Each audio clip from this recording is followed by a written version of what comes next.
अस्सलाम वालेकुम। आज हम पढ़ेंगे इंशाल्लाह ताला प्रोटीन्स के बारे में। अच्छा, प्रोटीन्स बुक से रीड करते हैं पहले कि प्रोटीन होते क्या हैं और इसकी क्या क्या सिग्निफिकेंस है। Proteins are the polymers of amino acid. ठीक है, पॉलीमर्स हम कहते हैं कि जब दो या दो से ज़्यादा आपके पास मॉलिक्यूल मिलते हैं तो वो पॉलीमर बनाते हैं। ठीक है, पॉलीमर बनाते हैं दो या दो से ज़्यादा। And they are most abundant organic substances. अच्छा, इसमें फिर वही बात कि ऑर्गेनिक कंपाउंड्स हैं, जितना जैसे हम लोगों ने पहले बात की, क्योंकि कार्बन, हाइड्रोजन और ऑक्सीजन है इनमें, तो इसलिए उनको हमने ऑर्गेनिक कंपाउंड्स का नाम दे दिया। ठीक है, all proteins must contain carbon, hydrogen and oxygen, nitrogen. अब प्रोटीन की मेन सिग्निफिकेंस यही है कि उसमें नाइट्रोजन एटम होता है। ठीक है, अगर सिर्फ कार्बन, हाइड्रोजन एंड ऑक्सीजन हो तो ये आपके पास कार्बोहाइड्रेट बन जाता है, लेकिन अगर उसमें नाइट्रोजन ऐड हो जाए तो ये आपका प्रोटीन कहलाएगा। अब इसमें फास्फोरस भी आ सकता है, सल्फ़र आ सकता है, और इसमें कुछ ऐसे प्रोटीन हैं जिसमें iron, iodine, magnesium extra etcetera molecules भी होते हैं। ठीक है, ये आइटम्स भी होते हैं। अब अमाइनो एसिड क्या है? जिस तरह हम कहते हैं कि cell is the basic unit of life, ठीक है, इसी तरह amino acids are the building blocks of protein. ये बात आपने याद रखनी है। ठीक है, जितने भी प्रोटीन्स हैं वो बेसिकली अमाइनो एसिड्स से बने होते हैं। ठीक है, टोटल जो हमारे जिस्म में मौजूद होते हैं वो तकरीबन जो प्रोटीन बनाने में इस्तेमाल होते हैं वो 25 किस्म के, लेकिन overall 170 different type of amino acid exist करते हैं। ठीक है, अब most proteins however are made up of 20 types of amino acid. जो हमारे बॉडी में अबंडेंट टाइप्स हैं वो हैं total 20 types. Each amino acid consist of alpha carbon, on one side of alpha carbon nitro amino group, जिसको हम कहते हैं कि नाइट्रोजन विथ 2 हाइड्रोजन्स, क्योंकि ये अमोनिया का फार्मूला है NH3, तो वही उसी से अमाइनो ग्रुप है। Is present while on the other side carboxylic group is present. अब अगर हम इसकी स्ट्रक्चर को देखें प्रोटीन की, तो वही कार्बन है, नीचे पर वही बहुत लेंथी चेन है कार्बन की, जिसको हम आर ग्रुप भी कहते हैं या वेरिएंट ग्रुप कहते हैं। साइड में इसका एक कार्बोक्सिलिक ग्रुप है और दूसरी तरफ अमाइनो ग्रुप है। ठीक है, इन दो की वजह से इसको हम प्रोटीन मॉलिक्यूल कहते हैं। ठीक है, या अमाइनो एसिड का एक टाइप कहते हैं। ठीक है, on the third side of hydrogen is the present. तीसरे साइड पे क्या है? हाइड्रोजन आइटम मौजूद है। इन द फोर्थ साइड पे क्या? रेड, जो आपका वेरिएबल ग्रुप है या आर ग्रुप है, वो प्रेजेंट होता है। ठीक है, many amino acids are non essential. अब इसमें दो चीज़ें हैं, एक है असेंशियल, एक होता है नॉन असेंशियल। ठीक है, because body of organism can synthesise them. अब अगर कोई अमाइनो एसिड बॉडी नहीं बना सकता, उसको हम कहते हैं एसेंशियल। एसेंशियल इसलिए है क्योंकि ज़रूरत है हमें, और नॉन एसेंशियल उसका मतलब ये बिल्कुल भी नहीं है कि हमारी बॉडी को बिल्कुल भी ज़रूरत नहीं है। सिर्फ इसका मकसद ये होता है कि हमारी बॉडी इसको बना सकती है, इसको हमें बाहर से लेने की ज़रूरत नहीं है। ये चीज़ें आपने माइंड में रखनी। ठीक है, क्योंकि आगे भी क्लासों में आपकी ये बात मुख्तलिफ़ जगहों पे आएगी। ठीक है, फिर आगे जैसे हम जाएंगे उसमें हम ये पढ़ेंगे कि असेंशियल अमाइनो एसिड कौन से हैं और नॉन असेंशियल अमाइनो एसिड कैसे कौन से हैं। Thus they are mostly not required in dietary products. जो नॉन असेंशियल है वो हमें ज़रूरत नहीं है बाहर से लेने की, क्योंकि हमारी बॉडी ख़ुद उनको सिंथेसाइज करती है। ठीक है, इसलिए हमें बाहर से लेने की ज़रूरत नहीं है। Few amino acids are essential. कुछ ऐसे अमाइनो एसिड्स भी हैं जो कि असेंशियल हैं बिकॉज दे आर रिक्वायर्ड। ठीक है, almost half are essential and half are, अगर 20 हमारे पास अमाइनो एसिड हैं तो उसमें जो हैं तकरीबन हाफ ऐसे हैं कि वो असेंशियल है और हाफ ऐसे हैं कि वो नॉन असेंशियल है। अच्छा, पेप्टाइड बॉन्ड क्या है? पेप्टाइड बॉन्ड की तरफ अगर हम देखें, जिस तरह हमने कहा था कि कार्बोहाइड्रेट में के जब दो मोनोमर्स मिलते हैं तो उनके दरमियान एक स्पेसिफिक बॉन्ड होता है। इसी तरह जब दो प्रोटीन्स मिलते हैं, जब दो अमीनो एसिड मिलते हैं तो उनके दरमियान भी एक बॉन्ड होता है, उसको हम कहते हैं पेप्टाइड बॉन्ड कहते हैं। ठीक है, अब पेप्टाइड बॉन्ड किस तरह बनते हैं, थोड़े इसकी स्ट्रक्चर को देखते हैं। Okay, let's see.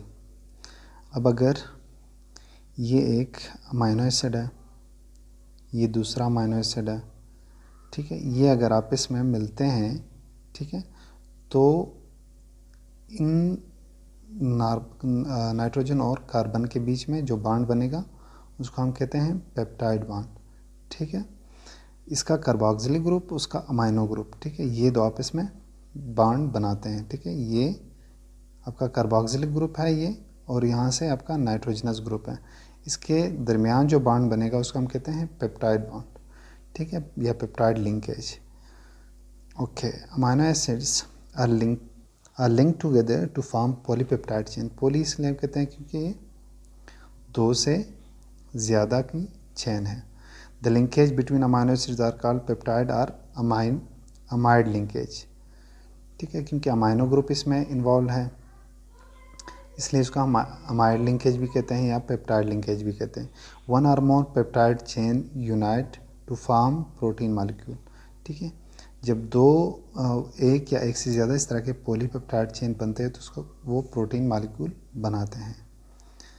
अच्छा, नेक्स्ट क्या कहता है, the peptide linkage is found by the condensation reaction. हमने इसको आई थिंक पहले भी पढ़ा हुआ है। कंडेंसेशन रिएक्शन ऐसा रिएक्शन है जिसमें अल्टीमेटली पानी या H2O एक्सक्रीट होता है। ठीक है, between amino group of one amino acid and the carboxylic group. यहाँ पे हमने जैसे देख लिया था, ठीक है, कि यहाँ पे आपके पास मौजूद है कि ये अमाइनो ग्रुप है और दूसरी साइड पे कार्बोक्सिलिक ग्रुप है, ये मिलके पेप्टाइड बॉन्ड बनाते हैं। ठीक है, वाटर इज़ रिलीज्ड, क्योंकि कंडेंसेशन है तो अल्टीमेटली पानी का निकलना ज़रूरी है। ठीक है, सिग्निफिकेंस क्या है, इसकी अहमियत क्या है, significance, each protein molecule is composed of unique और specific arrangements of 20 different types of amino acid. अब ये है कि आगे हम जैसे पढ़ेंगे different types of amino acids या प्रोटीन्स के मुख्तलिफ शक्लें हैं, वो भी इसी अरेंजमेंट की वजह से कि स्पेसिफिक प्रोटीन की स्पेसिफिक स्ट्रक्चर भी इसी वजह से होती है। ठीक है, यूनिक एंड स्पेसिफिक अरेंजमेंट्स होती हैं, जो प्रोटीन की जिस तरह की शेप होगी उसकी अपनी अरेंजमेंट्स या अमाइनो एसिड की अरेंजमेंट्स की वजह से होगी। ठीक है, the sequence is determined by the order of nucleotide in DNA. ठीक है, ये न्यूक्लियोटाइड्स हम आगे पढ़ेंगे तो वहाँ पे हम ये डिस्कस करेंगे कि ऑर्डर से क्या फ़र्क पड़ता है। लाइक कोई सिकल सेल एनीमिया जिसे उन्होंने यहाँ पे शो किया हुआ है, ठीक है, जिसमें आरबीसी की शेप ख़राब हो जाती है, तो वो इसी ऑर्डर की वजह से या सीक्वेंस ख़राब होने की वजह से ही ये बीमारी इंसान को लग जाती है। The arrangement of amino acid in A protein molecule is highly specific for its proper function. अब अगर किसी भी लाइक ये नॉर्मल ब्लड सेल है, इसने अगर काम करना है तो इसके लिए ज़रूरी है कि ये इसने एक प्रॉपर चेन या एक सीक्वेंस को फॉलो करना है। अगर जैसे ही वो सीक्वेंस से हटेगी तो अल्टीमेटली एक बीमारी का शिकार हो जाएगा बदन। If the protein fails to carry its normal function, ultimately protein अपना काम नहीं करेगा। Best example is sickle cell anaemia. ठीक है, सिकल सेल एनीमिया एक ऐसी बीमारी है जिसमें खून के आरबीसी जो है उनकी शक्ल बिगड़ जाती है और वो ऑक्सीजन कैरी करने के काबिल नहीं रहते। अब अगर ये ब्लड वेसल्स है, ये जो ये शक्ल है ये आसानी से गुजर जाएगा, लेकिन जो सिकल सेल का सेल है, आरबीसी है, वो ब्लड वेसल से आसानी से नहीं गुजरेगी, इसलिए पेशेंट को बहुत ज़्यादा पेन भी होगा और वो अल्टीमेटली उसका खून भी कम होता रहेगा और आपको मल्टीपल ट्रांसफ्यूजन्स की भी ज़रूरत होगी और वो एक्सरसाइज नहीं कर पाएगा। बहुत ज़्यादा पेन की वजह से उसके स्प्लीन निकल जाता है, अल्टीमेटली उनकी डेथ हो जाती है। RBCs are disc shape. अब ऑलमोस्ट जितने भी आपके आरबीसीज हैं, नॉर्मल आरबीसीज हैं, उनकी डिस्क शेप इस तरह है जैसे like this is the disc shape, ये जो आपका नॉर्मल आरबीसी है, जैसे पिक्चर में आप देख रहे हैं, ये आपका नॉर्मल आरबीसी, ठीक है, डिस्क शेप है। लेकिन आपकी अगर सिकल सेल की है वो उसकी शक्ल बिगड़ जाती है, ठीक है। यही ये बीमारी को एक्सप्लेन कर रहे हैं। अब अगर हम इसको मज़ीद देखें आसान लफ्ज़ों में, एक है नॉर्मल बीटा चेन है, एक है सिकल सेल। अच्छा, इसमें आपको मुख्तलिफ़ चेन्स मिलेंगे, ठीक है। जो बीटा चेन है उसमें ये यहाँ पे म्यूटेशंस कहते हैं चेंज को।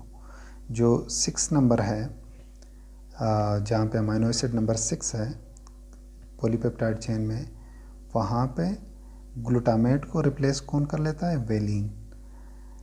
अब अगर नंबर 6 पे वेलिन आ जाता है तो अल्टीमेटली इसको हम कहते हैं, इस बीमारी को सिकल सेल एनीमिया। अगर ग्लूटामेट ही रहता है तो ये नॉर्मल चेन होगा और वो आरबीसी अपना नॉर्मल फंक्शन करेगी, ठीक है। इसीलिए यहाँ पे ये मेंशन किया गया सिकल सेल एनीमिया में जो नंबर 6 प्रोटीन है उसको रिप्लेस कर लेता है, ग्लूटामेट की जगह आ जाता है वेलिन। ठीक, आई थिंक यहाँ तक बात समझ रहे हैं आप। फिर आते हैं क्लासिफिकेशन की तरफ कि जितनी प्रोटीन्स हैं अगर उनकी शेप्स हैं तो वो है सिर्फ़ और सिर्फ इन क्या कहते हैं सीक्वेंस की वजह से, ठीक है। अब सबसे पहले आता है प्रोटीन की जो मेन 2 टाइप्स हैं, उसमें आपको पता है fibrous proteins. Fibrous proteins consist of molecules having 1 और more polypeptide chains in the form of fibrils insoluble in water medium।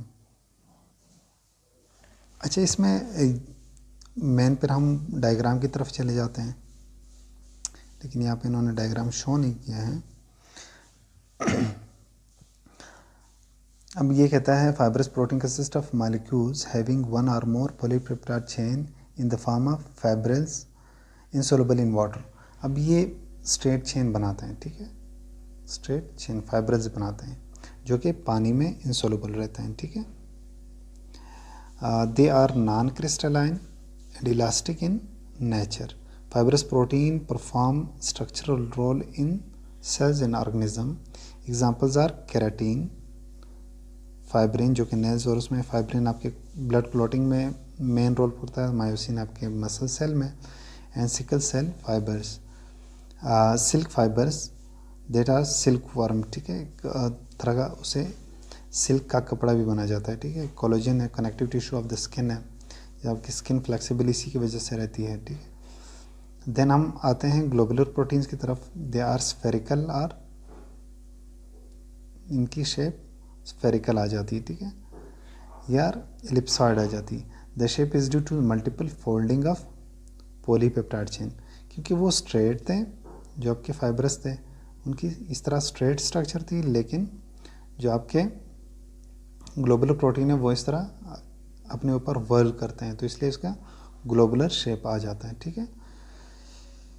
They are soluble in watery medium में ये आपके सोलुबल हो जाते हैं। जो दूसरा फाइब्रस थे वो नॉन सोलुबल थे, सच एज साल्ट सोल्यूशन में solution of acids and bases and alcohol can be crystalline. अब इसमें जैसे उसमें ये डिज़ोल्व हो जाते हैं तो वो सोल्यूशन को क्रिस्टलाइन बना देते हैं, ठीक है, मतलब उसमें क्रिस्टल बन जाते हैं।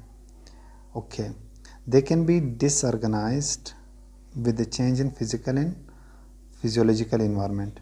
जैसे ही आप इन्वायरमेंट को चेंज करते हैं, लाइक अगर आपने किसी मीडियम का पीएच चेंज कर दिया, टेम्परेचर चेंज कर दिया, ठीक है, तो अल्टीमेटली उसका शक्ल भी अल्टीमेटली बिगड़ जाएगा। Examples are enzymes. एंजाइम्स में शायद आपको याद हो कि अगर हम टेम्परेचर बढ़ाएंगे तो उसका वो डीनेचरेशन हो जाएगी। एंटीबॉडीज़ भी इसी तरह है, मैनी हार्मोन्स हैं, हीमोग्लोबिन है। तो आमतौर पर जो इंसान के जिस्म में होते हैं उसका ग्लोबुलर प्रोटीन का बहुत बड़ा रोल होता है, ठीक है। फिर रोल ऑफ प्रोटीन क्या है? This are very important organic molecules हैं, अल्टीमेटली इंपॉर्टेंट तो हैं, ऑर्गेनिक मॉलिक्यूल्स हैं, फॉर लिविंग बीइंग है। They are involve in all types of body functions हैं। Protein, each protein have a specific function. हर protein का एक अपना स्पेसिफिक फंक्शन रहता है। क्या क्या फंक्शंस हैं स्ट्रक्चर रोल? ये किसी भी